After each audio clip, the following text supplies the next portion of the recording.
ಆಗ ಶಂತನುವಿನ ಪತ್ನಿಯಾದಂತಹ ಸತ್ಯವತಿ ದೇವಿ ವೇದವ್ಯಾಸ ದೇವರನ್ನು ಸ್ಮರಣೆ ಮಾಡಿಕೊಂಡು, ಸತ್ಯವತಿ ದೇವಿಗೆ ಪರಾಶರರಿಂದ ವೇದವ್ಯಾಸ ದೇವರು ಮೊದಲೇ ಹುಟ್ಟಿತು, ಮೊದಲೇ ಅವರ ಪ್ರಾದುರ್ಭಾವ ಆಗಿತ್ತು. ವೇದವ್ಯಾಸ ದೇವರು ತಾವು ಮೇರು ಪರ್ವತಕ್ಕೆ ಹೋಗುವಾಗ ಸತ್ಯವತಿಗೂ ಪರಾಶರರಿಗೂ ಇಬ್ಬರಿಗೂ ಹೇಳಿ ಹೋಗಿದ್ರು, ನಿಮಗೇನಾದ್ರೂ ಬಿಕ್ಕಟ್ಟಿನ ಪರಿಸ್ಥಿತಿ ಬಂದಾಗ ನನ್ನ ಸ್ಮರಣೆ ಮಾಡ್ರಿ, ನಾನು ಬಂದು ಅನುಗ್ರಹ ಮಾಡ್ತೇನೆ ಅಂತ. ಇಂಥ ಬಿಕ್ಕಟ್ಟಿನ ಪರಿಸ್ಥಿತಿ ಬಂತು. ಭೀಷ್ಮ ಮದುವೆ ಮಾಡ್ಕೊಳ್ತಾ ಇಲ್ಲ. ಚಿತ್ರಾಂಗದ ವಿಚಿತ್ರ ವೀರ್ಯ ಸತ್ ಮೇಲೂ ಕೇಳಿಲ್ಲಂತೆ ಸತ್ಯವತಿ, ಈಗಾದ್ರೂ ಮದುವೆ ಮಾಡ್ಕೊಂಡು ಭೀಷ್ಮರಿಗೆ ಈಗಾದ್ರೂ ಮದುವೆ ಮಾಡ್ಕೊಳ್ಳೋದಿಲ್ಲ ಅಂತ ಪ್ರತಿಜ್ಞೆ ಮಾಡಿದ ಉದ್ದೇಶ ಏನು? ನನ್ನ ಹೊಟ್ಟೆಯಲ್ಲಿ ಹುಟ್ಟಿದ ಮಕ್ಕಳಿಗೆ ರಾಜ್ಯ ಆಗಬೇಕು ಅನ್ನೋ ದೃಷ್ಟಿಯಿಂದ ನಮ್ಮ ತಂದೆ ಹೇಳಿದ್ದ. ನನ್ನ ಹೊಟ್ಟೆಯಲ್ಲಿ ಹುಟ್ಟಿದ ಇಬ್ಬರು ಮಕ್ಕಳು ಕೂಡ ಹೋಗಿಬಿಟ್ರು. ಚಿತ್ರಾಂಗದನ್ನು ಸತ್ತ, ವಿಚಿತ್ರ ವೀರ್ಯನು ಸತ್ತ. ಅವರಿಗೆ ರಾಜ್ಯ ಬರೋ ಪ್ರಮೇಯನೇ ಬರಲಿಲ್ಲ.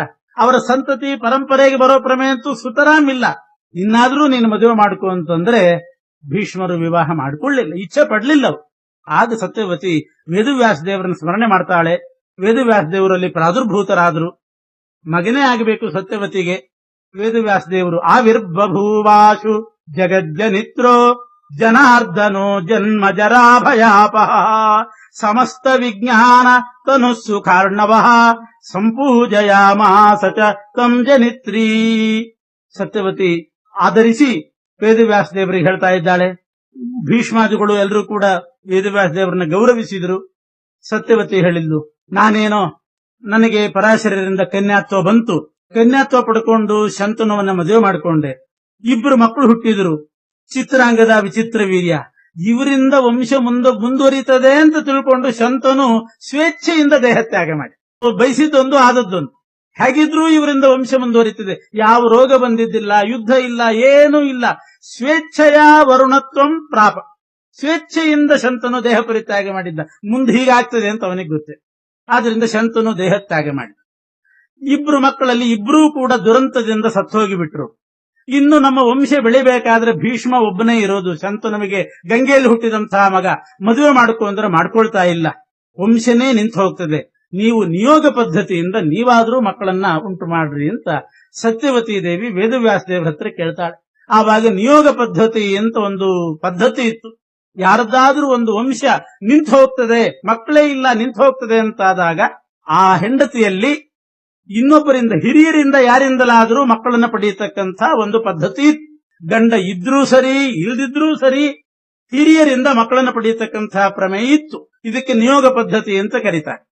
ಪಾಂಡುರಾಜ ಕುಂತಿಯಲ್ಲಿ 5 ಮಕ್ಕಳನ್ನ ಪಡೆದು, ಕುಂತಿಗೆ 5 ಮಕ್ಕಳು ಹುಟ್ಟಿದ್ರು. ಎಲ್ಲರೂ ನಿಯೋಗ ಪದ್ಧತಿಯಿಂದ ಹುಟ್ಟಿದ್ರು. ಪಾಂಡುರಾಜ ಇದ್ದಾಗಲೇ ನಿಯೋಗ ಪದ್ಧತಿಯಿಂದ 5 ಜನ ಮಕ್ಕಳು ಹುಟ್ಟಿದ್ರು. ದೊಡ್ಡ ದೊಡ್ಡ ದೇವತೆಗಳು ಬಂದು ಕುಂತಿ ದೇವಿಯಿಂದ ಮಕ್ಕಳನ್ನ ಪಡೆದು. ಇಲ್ಲಿ ವಿಚಿತ್ರ ವೀರ್ಯನೂ ಇಲ್ಲ.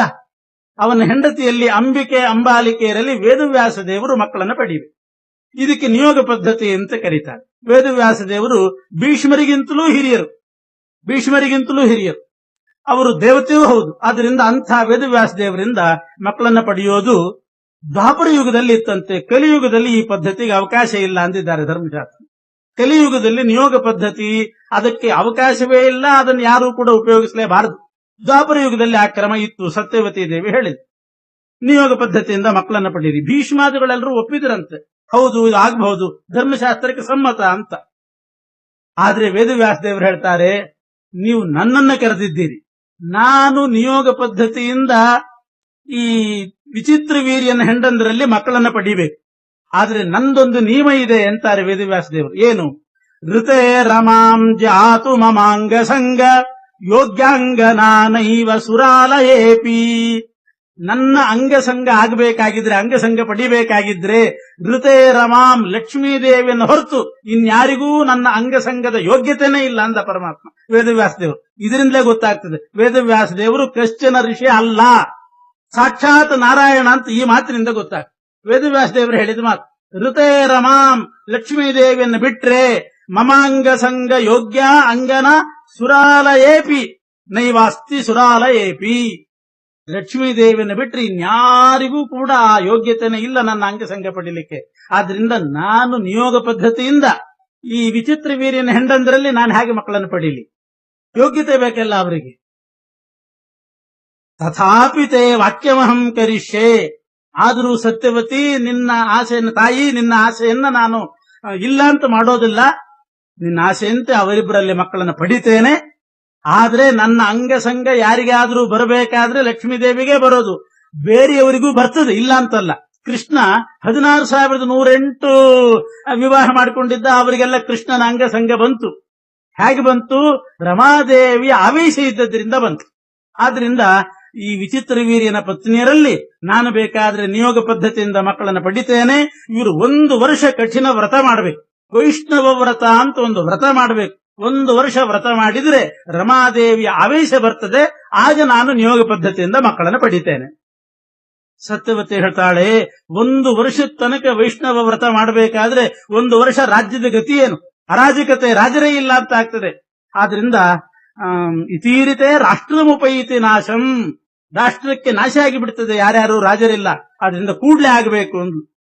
ಆಗ ಮತ್ತೆ ವೇದವ್ಯಾಸ ದೇವರು ಹೇಳಿದ್ರು, ನಿನ್ನ ಇಚ್ಛೆಯನ್ನು ಪೂರೈಸ್ತೇನೆ, ಈಗಲೇ ಆಗಬೇಕು ಅಂದ್ರೂ ಕೂಡ ಮಾಡ್ತೇನೆ. ಆದ್ರೆ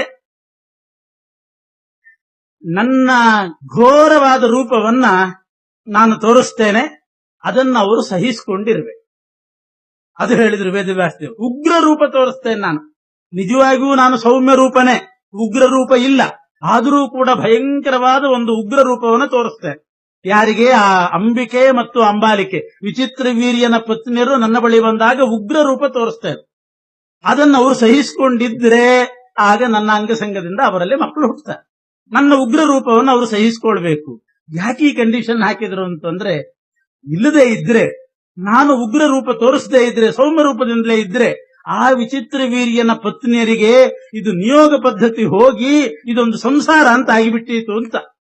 ಸೌಮ್ಯ ಸ್ವರೂಪದಿಂದಿದ್ರೆ ಅವರಿಗೆ ಕಾಮಭಾವನೆ ಬಂದುಬಿಟ್ರೆ ಏನ್ ಮಾಡೋದು?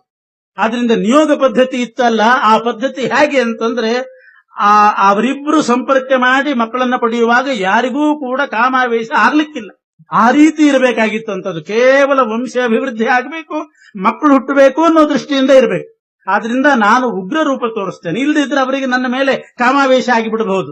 ಈ ದೃಷ್ಟಿಯಿಂದ ವ್ಯಾಸರು ಹೇಳ್ತಾರೆ, ಸೌಮ್ಯ ಸ್ವರೂಪೋಪಿ ಅತಿಭೀಷಣಂ ಮೃಷಾ, ಸುಮ್ಮನೆ ತೋರಿಸ್ತೇನೆ, ನನಗೆ ನಿಜವಾಗಿಯೂ ಉಗ್ರ ರೂಪ ಇಲ್ಲ, ರಾಕ್ಷಸರಿಗಿದ್ದಂತೆ ಇಲ್ಲ, ಆದ್ರೆ ನಾನು ತೋರಿಸ್ತೇನೆ. ಅಂಥ ರೂಪವನ್ನ ಸಹಿಸಿದ್ರೆ ಬಲವೀರ್ಯ ಗುಣಾಢ್ಯನಾಗಿರ್ತಕ್ಕಂಥ ಮಗ ನನ್ನಿಂದ ಅವರಲ್ಲಿ ಹುಟ್ಟುತ್ತಾನೆ ಅಂತಂದಾಗ ಸತ್ಯವತಿ ಆಗ್ಲಿ ಅಂತ ಒಪ್ಪಿದ್ಲು. ಯಾಕೆ? ಕುರುವಂಶ ಮುಂದುವರಿಬೇಕು.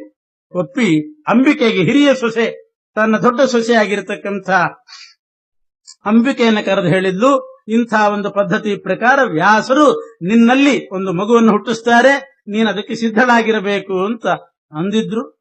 ಆದರೆ ಈ ಮಾತನ್ನ ಹೇಳಿಲ್ಲ. ಯಾವುದು?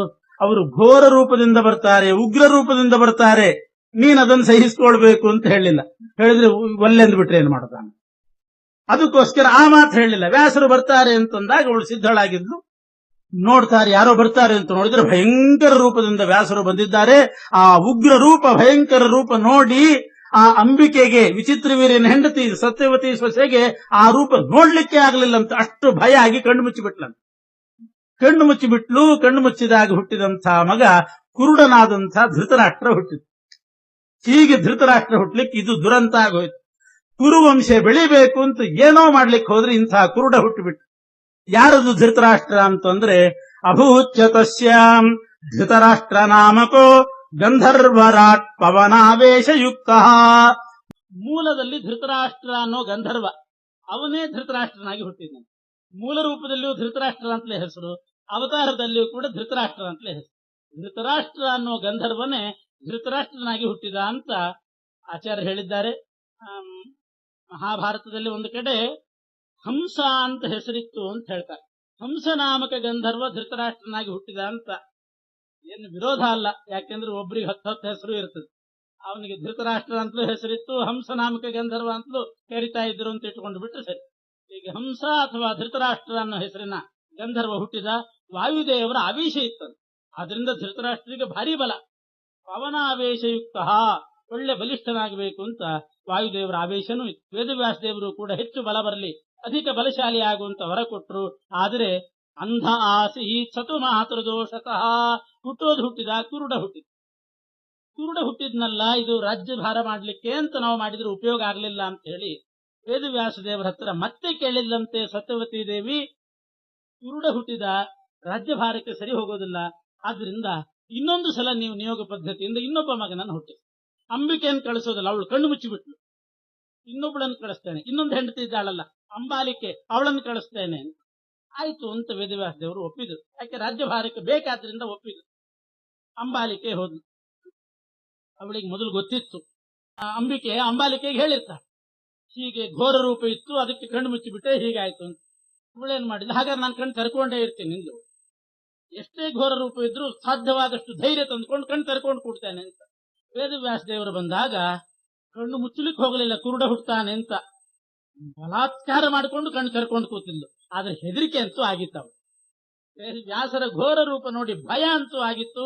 ಕಣ್ಣು ಮುಚ್ಚಲಿಲ್ಲ ಅಷ್ಟೇ ಹೊರತು ಕಣ್ಣು ತರ್ಕೊಂಡಿದ್ರು ಕೂಡ ಭಯದಿಂದ ಮೈಯೆಲ್ಲ ಬಿಳಿಸಿ ಹೋಗಿಬಿಟ್ಟಿತ್ತಂತ. ಆವಾಗ ಹುಟ್ಟಿದ ಪಾಂಡುರಾಜ ಹುಟ್ಟಿದ. ಶ್ವೇತವರ್ಣದಿಂದ ಕೂಡಿದಂತ ಪಾಂಡುರಾಜ ಈ ರೀತಿ ಬಿಳಿಸಿಕೊಂಡು ಹುಟ್ಟಿದ. ಪಾಂಡುರಾಜ ಯಾರು ಅಂತಂದ್ರೆ ಪರಾವಹೋ ನಾಮ ಮರುತ್ತತೋ ಭವತ್. 18ನೇ ಕಕ್ಷೆಯಲ್ಲಿ ಪರಾವಹ ಅಂತ ಒಬ್ಬ ಮರುದೇವತೆ, 18ನೇ ಕಕ್ಷೆ, ಆ ಪರಾವಹನೇ ಪಾಂಡುರಾಜನಾಗಿ ಹುಟ್ಟಿದ. ಅವನ ಹೆಸರು ಪಾಂಡು, ಬಣ್ಣನು ಪಾಂಡು ಅಂತ ರಾಚಾರ. ವರ್ಣೇನ ಪಾಂಡು ಸಹಿ ನಾಮತಶ್ಚ ಸಚಾಸ ವೀರ್ಯಾಧಿಕ ಏವ ವಾಯೋ ಆವೇಶತ ಸರ್ವಶಸ್ತ್ರಾಸ್ತ್ರವೇತ್ತ. ವಾಯುದೇವರ ಆವೇಶ ಇತ್ತು, ಒಳ್ಳೆ ಬಲಾಧಿಕನಾಗಿದ್ದ, ಬೇಕಾದಷ್ಟು ಬಲಶಾಲಿಯಾಗಿದ್ದ, ಒಳ್ಳೆ ಜ್ಞಾನಿಯೂ ಆಗಿದ್ದ, ಶಸ್ತ್ರ ಅಸ್ತ್ರ ಎಲ್ಲವನ್ನೂ ಕೂಡ ತಿಳ್ಕೊಂಡು. ವೇದವ್ಯಾಸ ದೇವರು ವರನೂ ಕೊಟ್ಟಿದ್ರು ಪಾಂಡುರಾಜನಿಗೆ, ಒಳ್ಳೆ ಬಲವೀರ್ಯಾಧಿಕನಾಗಲಿ ಅಂತ ವರನೂ ಕೊಟ್ಟಿದ್ರು. ಅಂತೂ ಧೃತರಾಷ್ಟ್ರ ಹುಟ್ಟಿದ. ಅಂಬಿಕೆಯಲ್ಲಿ ಅಂಬಾಲಿಕೆ ಅನ್ನೋ ಹೆಂಡತಿಯಲ್ಲಿ ವ್ಯಾಸರಿಂದ ಪಾಂಡುರಾಜ ಹುಟ್ಟಿದ. ಸತ್ಯವತಿ ದೇವಿ ನೋಡಿದ್ದು ಇವನು ಪಾಂಡುವಾಗಿ ಬಿಟ್ಟಿದ್ದು. ಮತ್ತೆ ಹೋದ್ಲು ಸತ್ಯವತಿ ದೇವಿ, ವೇದವ್ಯಾಸ ದೇವರ ಹತ್ರ ಹೇಳಿದ್ಲು, ಒಬ್ಬನು ಕುರುಡಾದ, ಒಬ್ಬನು ಪಾಂಡುವಾದ, ಆದ್ರಿಂದ ಪುನಃ ನಾನು ಅಂಬಿಕೆಗೆ ಸಮಾಧಾನ ಮಾಡಿಸಿ ಸರಿಯಾಗಿ ಹೋಗುವಂತ ಕಳಿಸ್ತೇನೆ, ಹಿರಿಯ ಸೊಸೆಯಾದ ಅಂಬಿಕೆಯಲ್ಲಿ ಇನ್ನೊಬ್ಬ ಮಗನ ಹುಟ್ಟಿಸ್ರಿ ಅಂತ. ಆಯ್ತು ಅಂತ ಒಪ್ಪಿದ್ರು ವೇದವ್ಯಾಸ ದೇವರು. ಸತ್ಯವತಿ ತನ್ನ ಹಿರಿಯ ಸೊಸೆ ಹೇಳ್ತಾ ಇದ್ದಾಳೆ ಅಂಬಿಕೆಗೆ ಬಂದು, ಆವಾಗ ಕಣ್ಣು ಮುಚ್ಚಿದ್ದಿ, ಕುರುಡ ಹುಟ್ಟಿದ, ಈ ಸಲ ಹಾಗೆ ಮಾಡಬೇಡ, ಕೃಷ್ಣ ಮುಪಾಸ್ವ ಭಕ್ತಿತಃ. ವೇದವ್ಯಾಸ ದೇವರು ಬಂದಾಗ ಭಕ್ತಿಯಿಂದ ಅವರ ಸೇವೆ ಮಾಡು, ಕಾಮಾವಿಷ್ಟಳೂ ಆಗಬೇಡ, ಭಯಗ್ರಸ್ತಳೂ ಆಗಬೇಡ, ಭಕ್ತಿಯಿಂದ ಸೇವೆ ಮಾಡು ಅಂತ ಹೇಳಿ ಕಳಿಸಿದ್ಲು. ಆಯ್ತು ಅಂತ ಒಪ್ಪುಕೊಂಡವಳು ಇವಳು ಮೋಸ ಮಾಡಿಬಿಟ್ಲು. ಭಕ್ತಿಯಿಂದ ಹೋಗ್ಲಿಕ್ಕೂ ಕೂಡ ಹೆದರಿಕೆ. ತನ್ನ ದಾಸಿಯನ್ನ ಕರೆದು ಅವಳಿಗೆ ಹೇಳಿ ಕಳಿಸಿ, ಇತೀರಿತಾಪ್ಯಸ್ಯ ಹಿ ಮಾಯಯಾಸ ಭೀತ ಭುಜಿಷ್ಯಾಂ ಕುಮತಿರ್ನಯೋಜಯತ್. ಅವಳಿಗೆ ದುರ್ಬುದ್ಧಿ ಬಂದು ತನ್ನ ದಾಸಿಯನ್ನ ಕರೆದು ಬೇಕಾದಷ್ಟು ಅವಳಿಗೆ ಸಂಪತ್ತು ಎಲ್ಲ ಕೊಟ್ಟು ನೀನು ಹೋಗು ಅಂತ ಕೊಟ್ಟು ಕಳಿಸಿಬಿಟ್ಲು. ಒಡತಿ ಹೇಳಿದ್ದಾಳೆ, ಯಜಮಾಂತಿ ಹೇಳಿದ್ದಾಳೆ ಅಂತ ಹೇಳಿ ಆ ದಾಸಿ ವ್ಯಾಸರ ಬಳಿ ಅವಳು ಹೋಗ್ತಾಳೆ. ಹೋಗುವಾಗ ಮೊದಲು ಅಂಬಿಕೆಯಂತೆ ಕಣ್ಣೂ ಮುಚ್ಚಲಿಲ್ಲ, ಇವಳಂತೆ ಹೆದರ್ಕೊಂಡು ಬಿಳಿಸಲಿಲ್ಲ, ನಿಜವಾಗಿಯೂ ಭಕ್ತಿಯಿಂದ ವ್ಯಾಸರ ಸೇವೆ ಮಾಡಿದ್ಲಂತೆ. ಆವಾಗ ವ್ಯಾಸರಿಂದ ಆ ದಾಸಿಯಲ್ಲಿ ಹುಟ್ಟಿದಂಥ ಮಗನೇ ವಿದುರ ಅನ್ನತಕ್ಕಂಥ ಮಗ ಹುಟ್ಟಿದ. ವಿದುರ ಅಂತಂದ್ರೆ ವೇತ್ತೀತಿ ವಿದುರಃ. ವಿದುರ ಅನ್ನೋ ಶಬ್ದಕ್ಕೆ ಅರ್ಥ ಮಹಾಜ್ಞಾನಿ. ವಿದುರ ನೀತಿ ಅಂತ ಉತ್ತಮ ನೀತಿಯನ್ನು ಹೇಳ್ತಕ್ಕಂಥವನು, ಭಾರಿ ಜ್ಞಾನಿ, ಅಪಾರವಾದ ಜ್ಞಾನವುಳ್ಳಂಥ ವಿದುರ ಹುಟ್ಟಿದ್ದಾನೆ. ತಸ್ಯಾಂ ಸದೇವೋ ಜನಿ ಧರ್ಮರಾಜೋ ಮಾಂಡವ್ಯ ಶಾಪಾದ್ಯವುವಾಹ ಶೂದ್ರತಾಂ ವಸಿಷ್ಠ ಸಾಮ್ಯಂ ಸಮಭೀಪ್ಸಮಾನಂ ಪ್ರಚ್ಚಾಭಯನ್ ಇಚ್ಛೆಯ ಶಾಪಮಾಪ. ಪರಾವಹ ಅನ್ನೋ ಮರುದೇವತೆ ಪಾಂಡುವಾದ, ಧೃತರಾಷ್ಟ್ರ ಅನ್ನೋ ಗಂಧರ್ವ ಧೃತರಾಷ್ಟ್ರನಾದ. ವಿದುರ ಯಾರು ಅಂತ ಕೇಳಿದ್ರೆ ಯಮದೇವರೇ ದಾಸೀಪುತ್ರನಾಗಿ, ಈ ಶೂದ್ರ ವರ್ಣದಲ್ಲಿ ದಾಸೀಪುತ್ರನಾಗಿ ವಿದುರನಾಗಿ ಹುಟ್ಟಿದವರು ಯಮದೇವರು. ಯಮದೇವರು ಈ ರೀತಿ ವಿದುರನಾಗಿ ಹುಟ್ಟಲಿಕ್ಕೆ ಏನ್ ಕಾರಣ ಅಂತ ಆ ಹಿನ್ನೆಲೆಯನ್ನು ಶ್ರೀಮದಾಚಾರ್ಯರು ಇನ್ನು ಮುಂದೆ ತಿಳಿಸ್ತಾ ಇದ್ದಾರೆ. ಅಂತೂ ಕುರುವಂಶ ನಿಂತು ಹೋಗಲಿಲ್ಲ.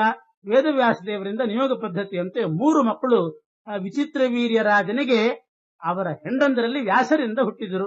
ಧೃತರಾಷ್ಟ್ರ, ಪಾಂಡು, ವಿದುರ.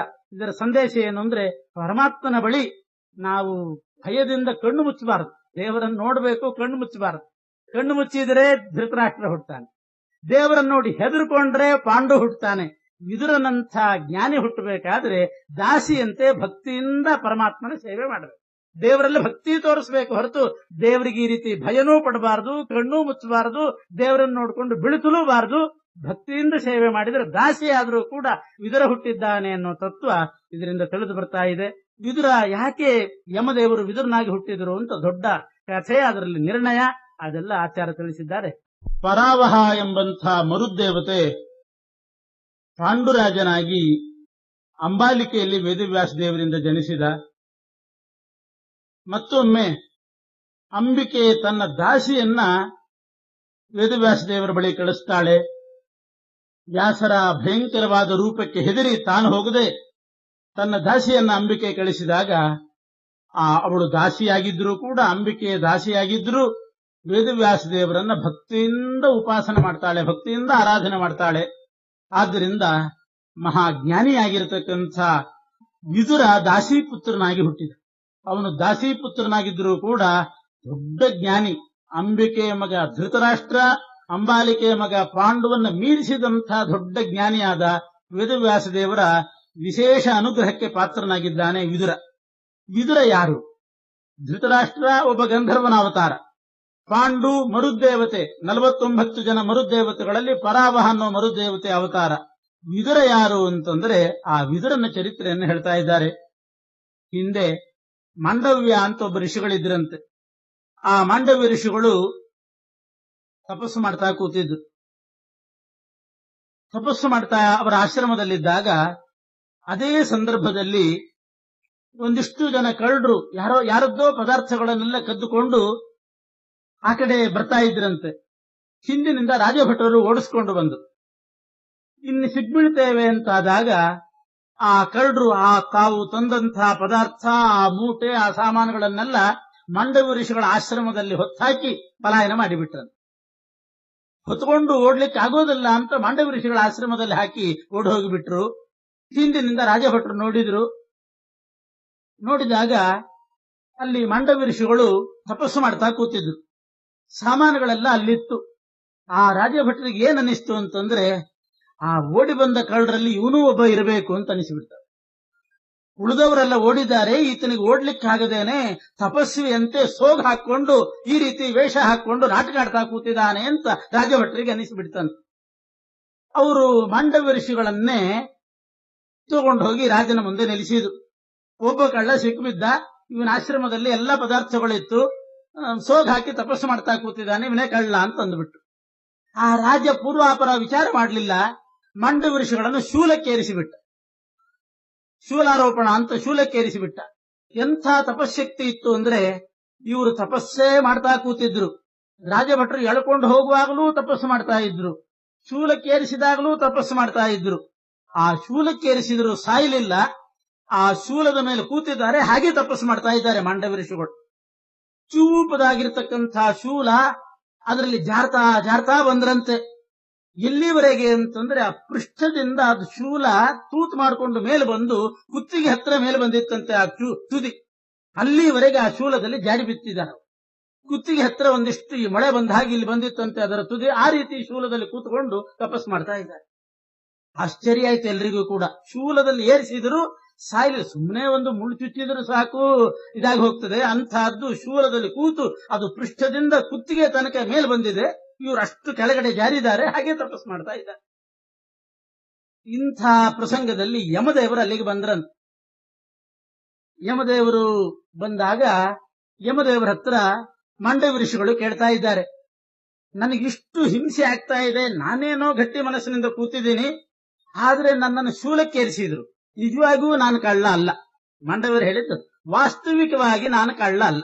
ಸಾಮಾನು ತಂದು ನನ್ನ ಆಶ್ರಮದಲ್ಲಿ ಹಾಕಿದ್ದಾರೆ, ರಾಜಭಟ್ರು ನನ್ನನ್ನು ಹಿಡ್ಕೊಂಡು ಹೋದ್ರು, ನನಗೆ ಶೂಲಾರೋಪಣ ಆಯಿತು, ಆದ್ರೂ ವಾಸ್ತವಿಕವಾಗಿ ನಾನು ಕಳ್ಳ ಅಲ್ಲ. ಆದ್ರೂ ನನ್ನನ್ನು ಶೂಲಕ್ಕೇರಿಸಬೇಕಾದ್ರೆ, ಈ ರೀತಿ ನನಗೆ ಶೂಲ ಚುಚ್ಚಿ ಹಿಂಸೆ ನೋವು ಆಗಬೇಕಾಗಿದ್ರೆ ಏನೋ ಒಂದು ಪಾಪ ಇರಬೇಕು ನನ್ನ ಹತ್ರ. ಏನೋ ಒಂದು ಪಾಪ, ಯಾವುದೋ ಪ್ರಾರಬ್ಧಕ್ಕೆ ಇದು ನೆಪ ಆಗಿಬಿಡ್ತದೆ. ಯಾವ ಕರ್ಮದಿಂದ, ನಾನು ಮಾಡಿದ ಯಾವ ಪಾಪ ಕರ್ಮದಿಂದ ನನಗೆ ಶೂಲಾರೋಪಣ ಆಯಿತು, ಶೂಲಕ್ಕೇರಿಸಿದ್ರು ಹೇಳು. ಇದೆಲ್ಲ ಯಮನಿಗೆ ಗೊತ್ತಿರ್ತದೆ, ರಾಜನಿಗೆ ಗೊತ್ತಿರೋದಿಲ್ಲ. ಅಂತೂ ಶೂಲಕ್ಕೇರಿಸಿಬಿಟ್ಟು, ಆದ್ರೆ ಯಮನಿಗೆ ಗೊತ್ತು ಯಾವ ಪಾಪಕ್ಕೆ ಈ ಶಿಕ್ಷೆ ಆಯಿತು ಅಂತ. ಮಾಂಡವ್ಯ ಋಷಿಗಳು ಅದನ್ನು ತಿಳ್ಕೊಳ್ಬೇಕು ಅಂತ ಕುತೂಹಲದಿಂದ ಕೇಳಿದ್ರು. ಕೇಳಿದಾಗ ಯಮ ಏನ್ ಹೇಳಿದ ಅಂತಂದ್ರೆ, ಮಾಂಡವ್ಯರೇ, ನೀವು ಸಣ್ಣ ಹುಡುಗನಾಗಿದ್ದಾಗ ಒಂದು ನೊಣ ಹಿಡ್ಕೊಂಡು ಆ ನೊಣಕ್ಕೆ ಹಿಂದ್ಗಡೆಯಿಂದ ಪೃಷ್ಠದಿಂದ ಮುಳ್ಳು ಚುಚ್ಚುತ್ತಾ ಇದ್ರಿ, ಬಾಯಿಯಿಂದ ತೆಗಿತಾ ಇದ್ರಿ. ಹುಡುಗಾಗಿದ್ದಾಗ ಇದೊಂದು ಆಟ ಆಡ್ತಿದ್ದಂತವ್ನು. ಹುಡುಗರಿಗೆ ಗೊತ್ತಿರೋದಿಲ್ಲ, ಸುಮ್ಮನೆ ಯಾವುದೋ ಜಿರಳೆ ಹಿಡಿತಾರೆ, ಮತ್ತೊಂದನ್ನು ಹಿಡಿತಾರೆ, ಏನೋ ಆಟ ಆಡ್ತಿರ್ತಾರೆ.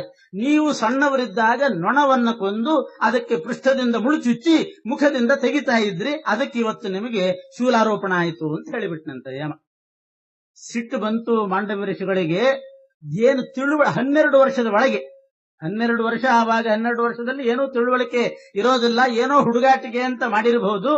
ಮಕ್ಷೀವಧಾತ್, ಒಂದು ನೊಣಕೊಂದದ್ದಕ್ಕೆ ನನಗೆ ಇವತ್ತು ಇಂಥ ಶಿಕ್ಷೆ ಆಗ್ತಾ ಇದೆಯಾ? ನೀನು ಸಣ್ಣ ಒಂದು ಅಪರಾಧಕ್ಕೆ ಇಷ್ಟು ದೊಡ್ಡ ಶಿಕ್ಷೆಯನ್ನ ನನಗೆ ಕೊಟ್ಟದ್ರಿಂದ ನೀನು ದಾಸೀಪುತ್ರನಾಗಿ ಹುಟ್ಟು ಅಂತ ಶಾಪ ಕೊಟ್ಟುಬಿಟ್ರಂತೆ ಮಾಂಡವ್ಯ ಋಷಿಗಳು.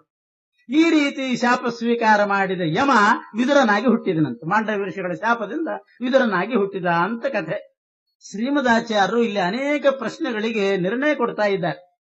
ಮೊದಲು ನಮಗೆ ಬರೋ ಪ್ರಶ್ನೆ ಏನು ಅಂತಂದ್ರೆ, ಮಾಂಡವ್ಯ ಋಷಿಗಳು ಅವರಿಗೆ ಶೂಲಾರೋಪಣ ಆಯಿತು, ಶೂಲಕ್ಕೇರಿಸಿದ್ರು. ನಿಜವಾಗಿಯೂ ನೊಣ ಕೊಂದದ್ದೇ ಕಾರಣನೋ ಅಂತ ಒಂದು ಪ್ರಶ್ನೆ. ನಿಜವಾಗಿಯೂ ನೊಣ ಕೊಂದದ್ದು ಕಾರಣನೋ? ನೊಣ ಕೊಲ್ಲೋದು ಅದು ಸಣ್ಣ ವಯಸ್ಸಿನಲ್ಲಿ 12ನೇ ಆ ಚತುರ್ದಶಮಾದ್ವರ್ಷಾತ್ ಅಂತ ಇರೋದು. ಆ ಚತುರ್ದಶಕಾದ್ವರ್ಷಾತ್ ನ ಭವಿಷ್ಯತಿ ಪಾತಕಂ. 14 ವರ್ಷದ ತನಕ ಇದು ಅಂಥ ಪಾತಕ ಆಗೋದಿಲ್ಲಂತ. 14ರ ಮೇಲಿದೆಯಲ್ಲ, ಏನಾದ್ರೂ ಮಾಡಿದ್ರೆ ಆ ಕರ್ಮ ಅಂಟೋದು ಆವಾಗ 14ರ ಮೇಲೆ. ಅಲ್ಲಿ ತನಕ ಅಷ್ಟು ಕರ್ಮ ಅಂಟೋದಿಲ್ಲ ಅಂತಿದೆ. ನಾನು ಸಣ್ಣ ವಯಸ್ಸಿನಲ್ಲಿ 14ರ ಒಳಗಡೆ ಸಣ್ಣ ಹುಡುಗನಾಗಿದ್ದಾಗ ನೊಣಕೊಂದದ್ದು ಮಾಂಡವ್ಯ ಋಷಿಗಳು. ನಿಜವಾಗಿಯೂ ಇದು ಕಾರಣನೋ ಶೂಲಕ್ಕೇರಿಸಲಿಕ್ಕೆ? ಕಳ್ಳರಂತೂ ಅಲ್ಲ, ಕಳ್ಳತನಂತೂ ಮಾಡಿಲ್ಲ, ಶೂಲಕ್ಕೇರಿದ್ದು ಹೌದು. ಏನೋ ಒಂದು ಕಾರಣ ಇರಬೇಕು. ನೊಣಕೊಂದದ್ದು ಇಷ್ಟು ದೊಡ್ಡ ಶಿಕ್ಷೆನ ಅಂತ ಪ್ರಶ್ನೆ ಬರ್ತಿದೆ. ಅದಕ್ಕೆ ಶ್ರೀಮದಾಚಾರ್ಯ ಹೇಳ್ತಾರೆ, ನಿಜವಾಗಿಯೂ ನೊಣಕೊಂದದ್ದು ಕಾರಣ ಅಲ್ಲ ಅವರನ್ನು ಶೂಲಕ್ಕೇರಿಸಿದ್ದಕ್ಕೆ. ಮತ್ತೇನು? ವಸಿಷ್ಠ ಸಾಮ್ಯಂ ಸಮಭೀತ್ ಸಮಾನಂ. ಆ ಮಾಂಡವ್ಯ ಋಷಿಗಳು ತಪಸ್ಸು ಮಾಡ್ತಾ ಇದ್ದಾಗ ಅವ್ರ ಸಂಕಲ್ಪ ಏನಿತ್ತು? ಜ್ಞಾನಭಕ್ತಿ ವೈರಾಗ್ಯಾದಿ ಸಿದ್ಧಾರ್ಥಂ ಅಂತ ಇರಬೇಕು. ಶ್ರೀ ವಿಷ್ಣು ಪ್ರೀತನಾಗಬೇಕು, ಭಗವಂತ ಪ್ರೀತನಾಗಬೇಕು, ಅವನ ತತ್ವಜ್ಞಾನ ನನಗೆ ಬರಬೇಕು, ಪರಮಾತ್ಮನ ಪಾದದಲ್ಲಿ ಭಕ್ತಿ ಬರಬೇಕು, ವೈರಾಗ್ಯ ಬರಬೇಕು, ಇದು ಇರಬೇಕಾಗಿತ್ತು. ಆದ್ರೆ ಇಂಥ ಕಠಿಣ ತಪಸ್ಸು ಮಾಡ್ತಾ ಇದ್ದ ಮಾಂಡವ್ಯ ಋಷಿಗಳ ಸಂಕಲ್ಪ ಏನಿತ್ತು ಅಂತಂದ್ರೆ, ವಸಿಷ್ಠ ಋಷಿಗಳ ಸ್ಥಾನಕ್ಕೆ ನಾನು ಬರಬೇಕು ಅಂತ, ವಸಿಷ್ಠರ ಸಾಮ್ಯ ನನಗೆ ಬರಬೇಕು. ಇದು ತಪ್ಪಾಯ್ತು. ಎಲ್ಲಿಯ ವಸಿಷ್ಠರು, ಎಲ್ಲಿಯ ಮಾಂಡವ್ಯರು? ವಸಿಷ್ಠರ ಸಾಮ್ಯ ತನಗೆ ಬರಬೇಕು ಅಂತ ಆ ರೀತಿ ಬಯಸೋದು ತಪ್ಪು. ನಾನು ದೊಡ್ಡವನಾಗಬೇಕು ಅಂತ ಬೇಕಾದ್ರೆ ಇರಬಹುದು, ನನಗೂ ಒಳ್ಳೆ ಶ್ರೇಯಸ್ಸಾಗ್ಲಿ ಅಂತ ಬೇಕಾದ್ರೆ ಮಾಡ್ಬೇಕೇ ಹೊರತು ನನಗೆ ಬ್ರಹ್ಮದೇವರ ಸಾಮ್ಯ ಬರಲಿ ಅಂತ ಅಂದ್ಬಿಟ್ಟಿದೆ. ನನಗೆ ರುದ್ರದೇವರ ಸಾಮ್ಯ ಬರಬೇಕು, ಹಿಂಗೆಲ್ಲ ಮಾಡಿದವರಿದ್ದಾರೆ, ಅವರಿಗೆ ಮಹಾ ಅನರ್ಥಗಳಾಗಿದೆ. ನನಗೆ ರುದ್ರದೇವರ ಸಾಮ್ಯ ಬರಬೇಕು, ಕೊನೆಗೆ ನನಗೆ ವಿಷ್ಣುವಿನ ಸಾಮ್ಯ ಬರಬೇಕು ಅಂತಲೇ ತಪಸ್ ಮಾಡಿಬಿಟ್ರೆ ಇವೆಲ್ಲ ಮಾಡಬಾರ್ದು. ಆದ್ರಿಂದ ವಸಿಷ್ಠ ಸಾಮ್ಯಂ ಸಮಭೀತ್ ಸಮಾನಂ, ವಸಿಷ್ಠರ ಸಾಮ್ಯ ತನಗೆ ಬರಬೇಕು ಅಂತ ತಪಸ್ ಮಾಡ್ತಿದ್ರು. ಅದು ಅವರಿಗೆ ಅಯೋಗ್ಯ. ಅಯೋಗ್ಯ ಸಂಪ್ರಾಪ್ತಿ ಕೃತ ಪ್ರಯತ್ನ ದೋಷಾತ್ ಸಮಾರೋಪಿತಮೇವ ಶೂಲೇ. ಅಯೋಗ್ಯವಾದಂಥ ವಸಿಷ್ಠರ ಸಾಮ್ಯವನ್ನ ಬಯಸಿ ಅವರು ತಪಸ್ ಮಾಡ್ತಿದ್ರು, ಅದಕ್ಕಿಷ್ಟು ದೊಡ್ಡ ಶಿಕ್ಷೆ ಅಂತ ಶಾಸ್ತ್ರದಲ್ಲಿ ಹಾಗೆ. ನೊಣಕೊಂದದ್ದು ದೊಡ್ಡ ಅಪರಾಧ ಅಲ್ಲ, ಅಯೋಗ್ಯವಾದಂತಹ ಸ್ಥಾನವನ್ನ ಬಯಸಿದ್ರಲ್ಲ, ವಸಿಷ್ಠ ಸಾಮ್ಯ ಬೇಕು ಅಂತ ಅಕಸ್ಮಾತ್ ಬಂತು ಅಂತಂದ್ರೆ ತಾರತಮ್ಯನೇ ಅಲ್ಲೋಲ ಕಲ್ಲೋಲ ಆಗಿಬಿಡ್ತದೆ. ಯಾರ್ಯಾರು ಯೋಗ್ಯತೆ ಇಲ್ದಿದ್ದವರು ಆಯಾ ಒಂದು ಸಾಮ್ಯವನ್ನ ಬಯಸಿಬಿಟ್ರೆ ನಾಳೆ ಬ್ರಹ್ಮದೇವರ ಸಾಮ್ಯ ಬರಬೇಕು ಅಂತಾರೆ, ವಿಷ್ಣುವಿನ ಸಾಮ್ಯ ಬರಬೇಕು ಅಂತ ಯಾರಾದ್ರೂ ಮಾಡಿಬಿಟ್ರೆ, ಆದ್ರಿಂದ ಅದಾಗಬಾರದು. ನಮಗೆ ಎಷ್ಟು ಯೋಗ್ಯ, ಯಾವುದನ್ನ ಸಂಕಲ್ಪ ಮಾಡಬೇಕು ಅಂತ ಶಾಸ್ತ್ರದಲ್ಲಿ ಹೇಳಿದ್ದಾರೆ, ಯಾವುದನ್ನ ಬಯಸಬೇಕು ಅಂತ ಹೇಳಿದ್ದಾರೆ ಅದನ್ನು ಬಯಸ್ಬೇಕು. ಪರಮಾತ್ಮನ ಅನುಗ್ರಹ ಆಗ್ಲಿ, ನಮಗೆ ಶ್ರೇಯಸ್ಸಾಗ್ಲಿ, ನಮಗೆ ಒಳ್ಳೇದಾಗ್ಲಿ, ಇದನ್ನು ಬಯಸಿದ್ರೆ ತಪ್ಪಲ್ಲ. ಹೀಗೆ ಅವರು ಬಯಸಿದ್ರಿಂದ ಶೂಲಕ್ಕೆ ಏರಿಸಿ, ಹೊರತು ಬರೇ ನೊಣ ಕೊಂದದ್ದು ಅಂತ ಅನ್ನೋದಕ್ಕಲ್ಲ. ಇಷ್ಟು ಆಚಾರ್ಯರು ಉತ್ತರ ಕೊಟ್ಟರು. ಮತ್ತೆ ಪ್ರಶ್ನೆ ಬಂತು, ಹಾಗಾದ್ರೆ ಯಮ ಸುಳ್ಳು ಹೇಳಿದ್ನೋ ಅಂತ ಪ್ರಶ್ನೆ ಬಂತು. ಯಮ ಸುಳ್ಳು ಹೇಳಿದ್ನ? ಹಾಗಾದ್ರೆ ಯಮ ಸುಳ್ಳು ಹೇಳಿದಂಗೆ ಆಯ್ತಲ್ಲ, ಯಮದೇವರೇ ಸುಳ್ಳು ಹೇಳಿಬಿಡೋದೆ ಅಂತಂದ್ರೆ ಯಮ ಸುಳ್ಳು ಹೇಳಲಿಲ್ಲ ಅಂತಾರೆ ಆಚಾರ್ಯ. ಯಮನು ಸುಳ್ಳು ಹೇಳಿಲ್ಲ. ಯಾಕೆ ಅಂದ್ರೆ ಆ ಶೂಲಕ್ಕೆ ಏರಿಸಿದ್ದಕ್ಕೆ ಇದೂ ಕಾರಣ ಆಗಿತ್ತಂತ.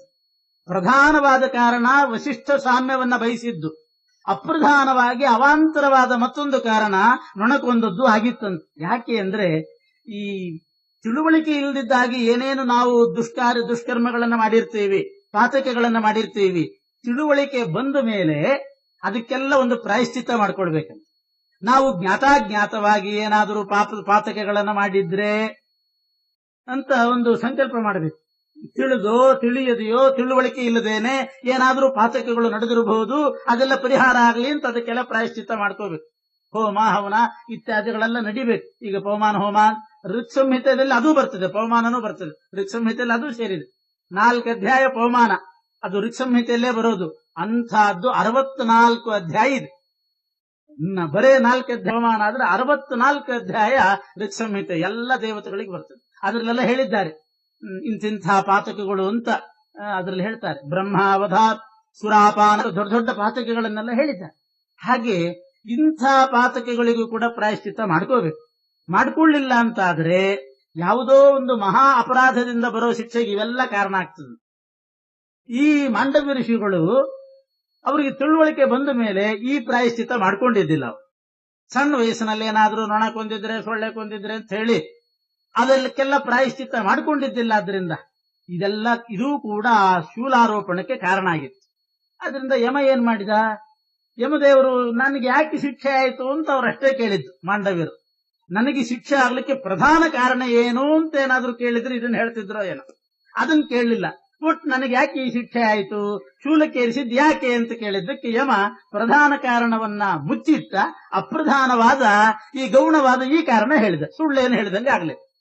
ಆಚಾರ್ಯರು ನಿರ್ಣಯ ಮಾಡೋದು ಹೇಗೆ, ಯಮನಾದ್ರೂ ಕೂಡ ಹೀಗೆ ಯಾಕೆ ಮಾಡಿದ, ಸುಳ್ಳು ಹೇಳಿಲ್ಲ ಅಂತ ಆಯ್ತು. ಹೋಗಿ ಯಮದೇವರಂತೂ ಸುಳ್ಳು ಹೇಳಿಲ್ಲ, ಪ್ರಾಯಶ್ಚಿತ್ತ ಮಾಡ್ಕೊಂಡಿದ್ದಿಲ್ಲ, ಆದ್ರಿಂದ ಇದು ಕಾರಣ ಆಗಿತ್ತು, ಅದನ್ನು ಹೇಳಿದ. ಯಾಕೆ ಪ್ರಧಾನ ಕಾರಣವನ್ನು ಯಾಕೆ ಹೇಳಲಿಲ್ಲ ಯಮ, ಅದನ್ನೇ ಹೇಳಿಬಿಡಬಹುದಾಗಿತ್ತಲ್ಲ. ಅದನ್ನು ಮುಚ್ಚಿಟ್ಟು ಗೌಣವಾದ ಕ್ಷುದ್ರ ಕಾರಣ ಯಾಕೆ ಹೇಳಿದ ಯಮ ಅಂತ ಮತ್ತೊಂದು ಪ್ರಶ್ನೆ ಬರ್ತದೆ. ಆಚಾರ್ಯ ಅದಕ್ಕೂ ಕೂಡ ಉತ್ತರ ಕೊಡ್ತಾರೆ. ಯಮನಿಗೆ ಈ ಮಾಂಡವ್ಯರನ್ನ ಕೆರಳಿಸಿ ಅವರಿಗೆ ಸಿಟ್ಟು ಬರೆಸಿ ತಾನು ಶಾಪ ತಗೋಬೇಕು ಅಂತ ಉದ್ದೇಶ ಇತ್ತು. ಯಾಕೆ ಅಂತಂದ್ರೆ ಪರಮಾತ್ಮನ ಆಜ್ಞೆ ಆಗಿತ್ತು, ನೀನು ಭೂಮಿಯಲ್ಲಿ ಹುಟ್ಟಬೇಕು ಅಂತ ಯಮದೇವರಿಗೆ ಭಗವಂತನ ಆಜ್ಞೆ. ಭೂಮಿಯಲ್ಲಿ ವಿದುರನಾಗಿ ಹುಟ್ಟಬೇಕಾಗಿತ್ತು.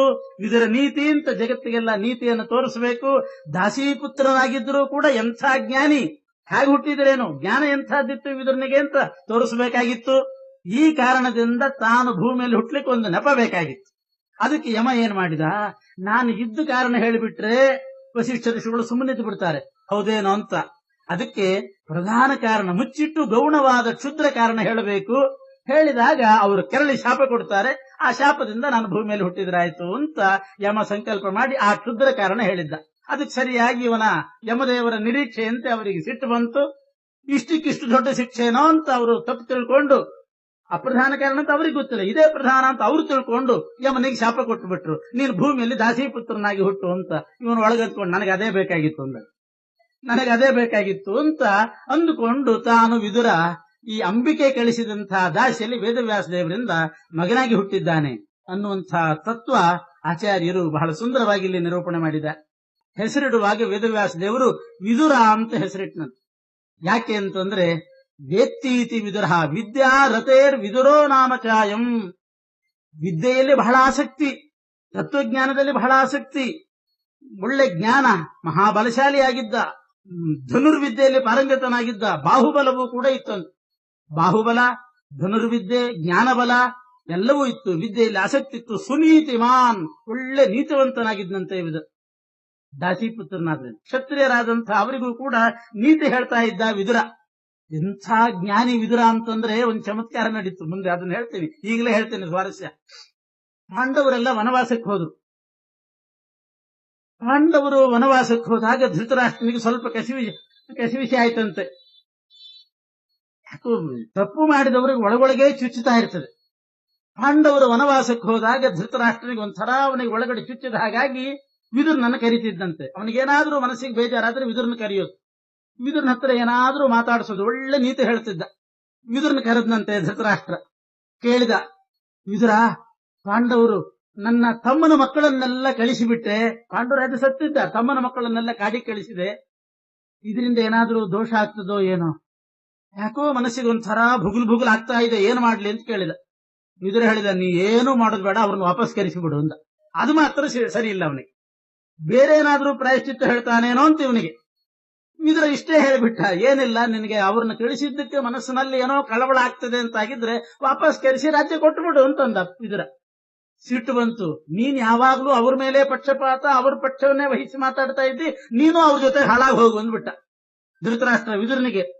ಇವನಿಗೂ ಅದೇ ಬೇಕಾಗಿತ್ತು, ಪಾಂಡವ್ರ ಹಿಂದೆ ಹೋಗ್ಲೇಬೇಕಾಗಿತ್ತು. ಆದ್ರೆ ಅಣ್ಣನ ಅನುಮತಿ ಇಲ್ಲದೆ ಹೇಗೆ ಹೋಗೋದು ಅಂತ ದಾಕ್ಷಿಣ್ಯ ಕೂತಿದ್ದ. ಸಿಟ್ಟಿನಲ್ಲಿ ಈ ಮಾತು ಅಂದ್ಬಿಟ್ನೋ ಇಲ್ಲೋ, ಸರಿ ಹಾಗಾದ್ರೆ ಹೋಗ್ತೀನಿ ಅಂತ ಹೊರಟೇ ಬಿಟ್ನಂತೆ. ವಿದುರನು ಕೂಡ ವನವಾಸಕ್ಕೆ ಬಂದ. ವಿದುರ ಹೋಗಿ ಒಂದೇ ದಿವಸದಲ್ಲಿ ಮತ್ತೆ ಧೃತರಾಷ್ಟ್ರ ವಿದುರನ್ನು ವಾಪಸ್ ಕರೆಸಿದ್ನಂತೆ.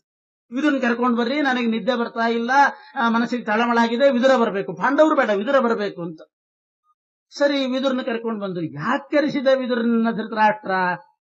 ಅದಕ್ಕೆ ಆಚಾರ್ಯರು ಬಹಳ ಸ್ವಾರಸ್ಯವಾಗಿ ಹೇಳ್ತಾರೆ. ಆ ಧೃತರಾಷ್ಟ್ರನ ದುರುದ್ದೇಶ ಏನು ಅಂತಂದ್ರೆ, ವಿದುರ ಅಲ್ಲಿ ಹೋಗಿಬಿಟ್ಟ ಅಂತಂದ್ರೆ ವಿದುರನ ನೀತಿಯ ಲಾಭವನ್ನೆಲ್ಲ ಪಾಂಡವರು ಪಡಿತಾರೆ, ಅವರಿಗೆ ಅವನ ಜ್ಞಾನ ಹೋಗದೇ ಇರಲಿ ಅಂತ ಇಲ್ಲಿ ಕರೆಸಿದ್ನಂತ. ಅಷ್ಟೇ, ತನ್ನ ಜ್ಞಾನ ಬೇಕು ಅಂತಲ್ಲ, ಅಷ್ಟು ವಿದುರಂದು ಜ್ಞಾನ ನೀತಿ ಇತ್ತಂತ. ವಿದುರನ ವಿದ್ಯೆ ಎಲ್ಲ ಪಾಂಡವರಿಗೆ ಬರೋದು ಬೇಡ ಅನ್ನೋ ಉದ್ದೇಶದಿಂದ ಇವನ ಜ್ಞಾನದ ಲಾಭ ಅವರಿಗೆಲ್ಲಿ ಆಗಿ ಹೋಗಿಬಿಡ್ತದೋ ಏನೋ. ವಿದುರ ಜೊತೆಗಿದ್ದ ಅಂತಂದ್ರೆ ಅವನ ಜೊತೆಗೆ ಸುಮ್ಮನೆ ಇದ್ರೆ ಸಾಕು, ಒಂದು ದಿವಸ ಅಷ್ಟು ಜ್ಞಾನಿಗಳಾಗಿ ಬಿಡ್ತಿದ್ದರಂತೆ. ಅಂಥ ಮಾತು ವಿದುರಂದು.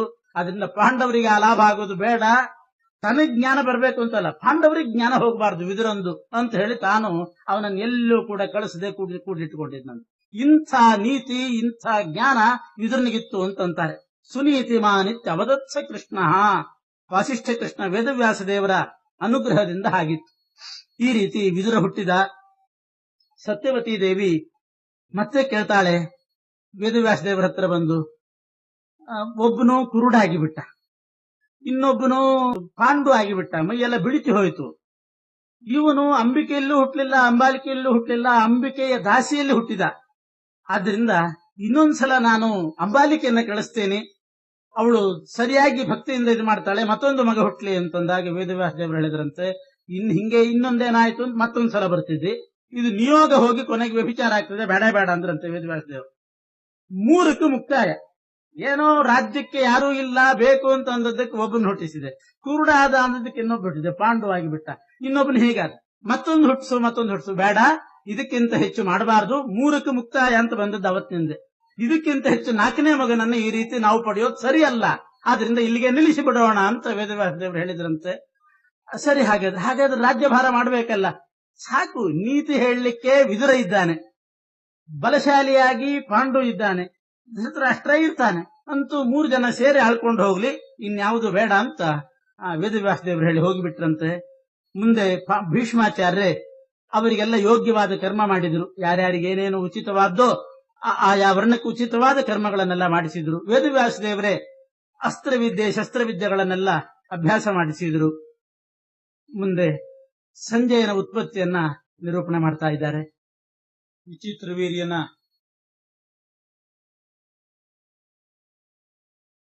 ವಂಶದಲ್ಲಿ ಆ ವಂಶವೇ ನಿಂತು ಹೋಗ್ತದೆ ಅನ್ನೋ ಪ್ರಸಂಗ ಬಂದಾಗ ವೇದವ್ಯಾಸ ದೇವರು ಆ ಕುರು ವಂಶದ ಮೇಲೆ ಪರಮಾನುಗ್ರಹ ಮಾಡಿ 3 ಮಕ್ಕಳಾಗುವಂತೆ ಮಾಡಿದ್ದಾರೆ.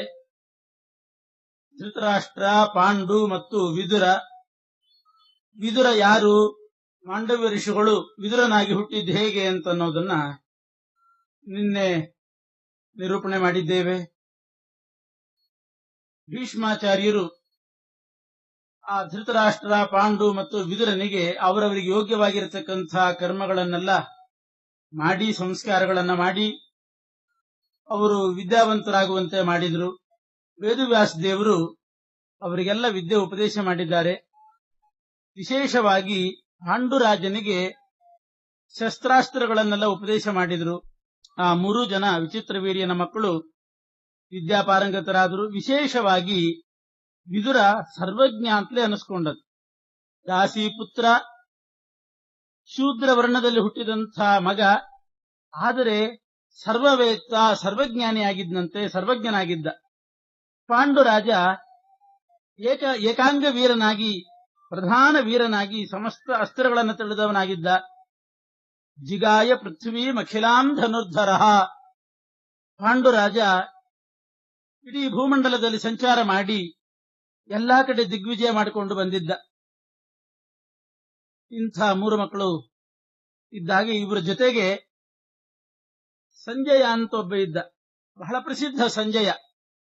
ಭಗವದ್ಗೀತಾ ಓದ್ದವರಿಗೆಲ್ಲ ಸಂಜಯ ಉವಾಚ ಅಂತ ಬಂದೇ ಬರ್ತದೆ. ಯಾರು ಸಂಜಯ ಅಂದ್ರೆ ಗವಲ್ ಗಣಾದಾಸ ತಥೈವ ಸೂತಾತ್ ಸಮಸ್ತ ಗಂಧರ್ವಪತಿ ಸ್ವತುಂಬುರು ಯ ಉದ್ವಹೋ ನಾಮ ಮರುತ್ತದಂಶ ಯುಕ್ತೋ ವಶಿ ಸಂಜಯ ನಾಮಧೇಯ.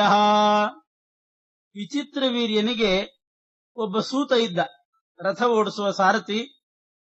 ಆ ಸೂತನ ಮಗನೇ ಸಂಜಯ. ಪೂರ್ವ ಜನ್ಮದಲ್ಲಿ ಸಂಜಯ ತುಂಬುರು ಅನ್ನುವಂಥ ಗಂಧರ್ವ. ಆಚಾರ್ಯ ಹೇಳ್ತಾರೆ, ಸಮಸ್ತ ಗಂಧರ್ವಪತಿಸ್ಸ ತುಂಬುರು. ತುಂಬುರು ಗಂಧರ್ವ ಎಲ್ಲ ಗಂಧರ್ವರಲ್ಲಿ ಶ್ರೇಷ್ಠ, ಗಂಧರ್ವಾಧಿಪತಿ. ಅಂಥ ತುಂಬುರುವೆ ಸಂಜಯನಾಗಿ ವಿಚಿತ್ರ ವೀರ್ಯನ ಸೂತನ ಮಗನಾಗಿ ಹುಟ್ಟಿದ್ದ. ಅವನಲ್ಲಿ ಉದ್ವಹ ಎಂಬಂಥ ಮರುದೇವತೆಯ ಆವೇಶ. 49 ಜನ ಮರುದೇವತೆಗಳು ಅಂತಿದ್ದಾರೆ. ಆ 49 ಮರುದ್ಗಣದಲ್ಲಿ ಉದ್ವಹ ಅಂತ ಒಬ್ಬನು, ಅವನು ಸಂಜಯನಲ್ಲಿ ಆವಿಷ್ಟನಾಗಿದ್ದ. ತುಂಬುರು ಅನ್ನುವಂಥ ಗಂಧರ್ವನ ಅವತಾರ ಅವನು. ವಿಶೇಷತೋ ಧೃತರಾಷ್ಟ್ರಾನುವರ್ತಿ. ಆ ಸಂಜಯ ಆರಂಭದಿಂದಲೂ ಕೂಡ ವಿಚಿತ್ರವೀರ್ಯನ ಸೂತನ ಮಗ.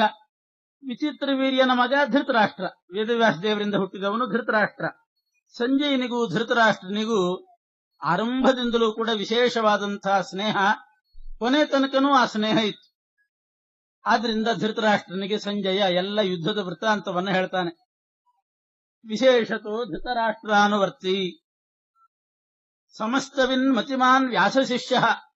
ಸಂಜಯನು ಕೂಡ ಅವನು ವೇದವ್ಯಾಸದೇವರ ಶಿಷ್ಯನಾಗಿ ಎಲ್ಲ ಅಧ್ಯಯನ ಮಾಡಿ ಸರ್ವಜ್ಞನಾಗಿದ್ದಂತೆ. ಈ 3 ಜನರಿಗೆ ಸ್ನೇಹಿತ. ಧೃತರಾಷ್ಟ್ರ, ಪಾಂಡು, ವಿದುರರಿಗೆ ಸ್ನೇಹಿತ. ಆದರೆ ವಿಶೇಷವಾಗಿ ಧೃತರಾಷ್ಟ್ರನ ಜೊತೆಗೆ ಅವನ ವಾಸ. ಹೀಗೆ ಸಂಜಯನ ಜನನ ಹೇಳಿ ಮುಂದೆ ಧೃತರಾಷ್ಟ್ರ ಅವನ ವಿವಾಹದ ಬಗ್ಗೆ ಹೇಳ್ತಾರೆ. ಧೃತರಾಷ್ಟ್ರ ಮದುವೆ ವಯಸ್ಸಿಗೆ ಬಂದಾಗ ಭೀಷ್ಮಾಚಾರ್ಯ ಯೋಚನೆ ಮಾಡಿದ್ರಂತೆ, ಧೃತರಾಷ್ಟ್ರನಿಗೆ ಒಂದು ಮದುವೆ ಮಾಡಬೇಕು ಅಂತ. ಆದ್ರೆ ಯಾರು ಕನ್ಯಾ ಕೊಡ್ತಾರೆ? ಧೃತರಾಷ್ಟ್ರ ಕುರುಡ. ಕುರುಡನಾದಂಥ ಧೃತರಾಷ್ಟ್ರನಿಗೂ ಕೂಡ ಭೀಷ್ಮಾಚಾರ್ಯರು ಮದುವೆ ಮಾಡೋ ವಿಚಾರದಲ್ಲಿ ತೊಡಗಿದರು. ಆವಾಗ ಗಾಂಧಾರ ದೇಶದಲ್ಲಿ ಸುಬಲ ಅಂತ ಒಬ್ಬ ರಾಜ. ಆ ಸುಬಲ ರಾಜನಿಗೆ ಗಾಂಧಾರಿ ಅಂತ ಮಗಳಿದ್ಲು, ಗಾಂಧಾರದ ಸುಬಲ ರಾಜನಿಗೆ. ಅದರಿಂದ ಗಾಂಧಾರಿಯನ್ನು ಸೌಬಲಿ ಅಂತ ಕರೀತಾರೆ. ಮಹಾಭಾರತದಲ್ಲಿ ಅನೇಕ ಕಡೆ ಸೌಬಲಿ ಅಂತಾರೆ. ಸುಬಲನ ಮಗಳಾದ್ರಿಂದ ಸೌಬಲಿ. ಗಾಂಧಾರ ರಾಜನಿಗೆ, ಆ ಸುಬಲನಿಗೆ ಒಬ್ಬ ಮಗನೂ ಇದ್ದ. ನಾಸ್ತಿಕ್ಯ ರೂಪಸ್ಯ ಕುಕರ್ಮ ಹೇತೋ. ಗಾಂಧಾರ ರಾಜ ಸುಬಲನ ಮಗ ಶಕುನಿ ಅಂತ ಅವನ ಹೆಸರು. ಆ ಶಕುನಿಗೆ ಅಕ್ಕ ಆಗಬೇಕು ಗಾಂಧಾರಿ. ಗಾಂಧಾರಿ ಮತ್ತು ಶಕುನಿ ಇಬ್ರು ಮಕ್ಕಳು. ಆ ಶಕುನಿ ಯಾರು ಅಂತಂದ್ರೆ ದ್ವಾಪರ ಅನ್ನುವಂಥ ಅಸುರ. ಅವನು ದ್ವಾಪರ ನಾಮಕ ಅಸುರ. ನಾಸ್ತಿಕ್ಯ, ಎಲ್ಲರ ಮನಸ್ಸಿನಲ್ಲಿ ಅವನು ಪ್ರವೇಶ ಮಾಡಿ ನಾಸ್ತಿಕ್ಯವನ್ನ ಬಿತ್ತತಕ್ಕಂಥವನು. ಕುಕರ್ಮ ಹೇತೋಹೋ, ಮುಂದಿನ ಎಲ್ಲ ಕೆಟ್ಟ ಕರ್ಮಗಳಿಗೆ ಅವನು ಕಾರಣ. ಹೀಗೆ 3 ವಿಶೇಷಣ ಕೊಡ್ತಾರೆ. ಅವನು ನಾಸ್ತಿಕ್ಯ ರೂಪ, ಕುಕರ್ಮ ಹೇತು ಮತ್ತು ದ್ವಾಪರ ಅನ್ನುವಂಥ ಅಸುರ. ಅವನೇ ಶಕುನಿಯಾಗಿ ಸುಬಲರಾಜನ ಮಗನಾಗಿ ಹುಟ್ಟಿದ್ದ. ಶಕುನಿ ಅಕ್ಕನೇ ಗಾಂಧಾರಿ. ಈ ಗಾಂಧಾರಿ ಅವಳು ಸುಬಲರಾಜನ ಮಗಳಾಗಿದ್ದಾಗ ಭೀಷ್ಮಾಚಾರ್ಯರು ಕೆಲವರನ್ನ ಕೊಟ್ಟು ಕಳಿಸಿದರಂತೆ ಸುಬಲರಾಜನ ಮನೆಗೆ. ಧೃತರಾಷ್ಟ್ರನಿಗೆ ಕನ್ಯಾ ಬೇಕು, ಗಾಂಧಾರಿಯನ್ನ ಕೊಡ್ತಾನೋ ಕೇಳೋಣ ಅಂತ ಹೇಳಿ ಕಳಿಸಿದ್ದಾನೆ. ಸುಬಲರಾಜ ಆ ದೂತರು ಬಂದು ಹೇಳಿದ ಕೂಡಲೇ ಒಂದೇ ಮಾತಿಗೆ ಒಪ್ಪಿಬಿಟ್ನಂತೆ ಸುಬಲರಾಜ. ಭೀಷ್ಮಾಚಾರ್ಯರಿಗೆ ಅಂಥ ಪ್ರಭಾವ ಇತ್ತು. ಒಬ್ಬ ಕುರುಡನಿಗೆ, ತನ್ನ ತಮ್ಮನಾಗಿರ್ತಕ್ಕಂಥ ಕುರುಡನಿಗೆ ಕನ್ಯಾ ಬೇಕು ಅಂತ ಹೇಳಿ ಕಳಿಸಿದ್ರೆ ಗಾಂಧಾರ ದೇಶದ ರಾಜ ಸುಬಲರಾಜ ಒಪ್ಪಿಬಿಟ್ನಂತೆ ಒಂದೇ ಮಾತಿಗೆ. ಆಗ್ಲಿ ಭೀಷ್ಮರು ಹೇಳಿ ಕಳಿಸಿದ್ದಾರೆ ಅಂದ್ರೆ 2ನೇ ಮಾತೇ ಇಲ್ಲ, ನನ್ನ ಮಗಳನ್ನು ಕೊಡ್ತೇನೆ. ಹೆಂಡತಿಗೂ ಹೇಳಿದ, ಭೀಷ್ಮರು ಹೇಳಿ ಕಳಿಸಿದ್ದಾರೆ, ನಮ್ಮ ಕನ್ಯಾ ಬೇಕಂತೆ ಧೃತರಾಷ್ಟ್ರನಿಗೆ ಅಂದ್ರೆ ಅವಳೂ ಒಪ್ಪಿಬಿಟ್ಲು. ಇಬ್ರೂ ಸೇರಿ ತಮ್ಮ ಮಗಳನ್ನು ಕೇಳ್ತಾರೆ ಗಾಂಧಾರಿಯನ್ನ.